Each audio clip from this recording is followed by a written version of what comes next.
guys, this is Carolyn from Known as Nutty Krafts, and we got a cool kids craft today. So I'm going to turn you around so you can see what we're going to be working on. All this you can find at Michael's. I'm going to put it down here.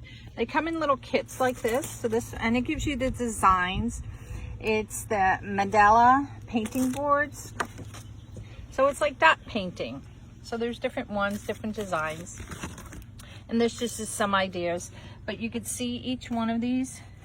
They come with, I think they're all doing almost the same kind of ones, the kids are. And they can do it however they want. Ooh, those are tiny little dots. Good Lord. So we got the kids doing some of these today, and it's just using acrylic paint. And we have these embossing tools that you can find at Dollar Tree for $1.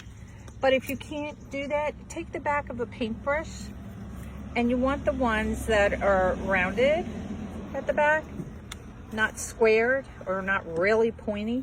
And you can use those to also make your, just dip it in your paint and then make your dots. So pretty cool. Cool little kids craft project. All right. Say hi, everybody. Hi. All right, y'all. So that's our video today from Known as Nutty Krafts. Bye.